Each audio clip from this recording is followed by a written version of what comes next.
ఆంధ్రప్రదేశ్ రాష్ట్ర ఉప ముఖ్యమంత్రి వర్యులు జనసేన పార్టీ అధినేత మా దైవం కొణిదెల పవన్ కళ్యాణ్ గారి గురించి ఈరోజు కొన్ని శక్తులు ముఖ్యంగా జగన్మోహన్ రెడ్డి ఎవరైతే రాక్షస పాలనతో ఈరోజు రాష్ట్రం విసిగిపోయిందో, ఎవరైతే నిన్ను తరిమి కొట్టారో, ప్రజలైతే నిన్ను చేద్దరించుకున్నారో, ఈరోజు ఇటువంటి వైసీపీ పార్టీ వెనకాల చేరి కొంచెంమంది కాపుల్ని రెచ్చగొట్టి ఈరోజు పవన్ కళ్యాణ్ గారి మీదకి మీరు ఉసిగొలుపుతూ ఉన్నారు. మీరు ఒకటి గమనించాలి, జగన్మోహన్ రెడ్డి గారు ఈరోజు పవన్ కళ్యాణ్ గారంటే ఒక కులం కాదు, పవన్ కళ్యాణ్ గారంటే ఒక వ్యవస్థ. పవన్ కళ్యాణ్ గారు మా జాతీయ సంపద.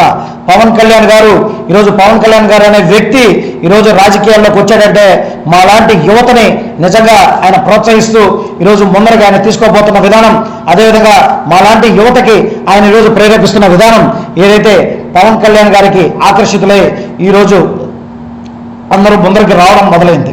ఎందుకంటే ఈరోజు ఈ డయాస్లో మేము ఇక్కడ తీసుకున్న అన్ని కులాలకు సంబంధించిన వ్యక్తులకి ఆయన ఈరోజు మాకు ఇక్కడ జనసేన పార్టీలో మేము గత 5 సంవత్సరాల క్రితం నుంచి మమ్మల్ని భాగస్వాములు చేసి మాకు ఇక్కడ కొన్ని అవకాశాలు అయితే కల్పించిన వ్యక్తి పవన్ కళ్యాణ్. ఈరోజు అటువంటి పవన్ కళ్యాణ్ గారి మీదకి ఈరోజు ఒక కులాన్ని అంటగొడుతూ ఒక 4-5 ఏదో ఊరికే కూర్చోబెట్టేసి వీళ్ళందరూ రౌండ్ టేబుల్ కాన్ఫరెన్స్ అని చెప్పి కాపులకు పవన్ కళ్యాణ్ ఏమీ చేయలేదని చెప్పడం నిజంగా మీరు ఏ విధంగా కుల రాజకీయాల్ని ఎంకరేజ్ చేస్తారనేది ఈరోజు ప్రత్యక్షంగా ఆంధ్రప్రదేశ్ రాష్ట్రంలో ప్రజలు చూస్తూ వస్తున్నారు.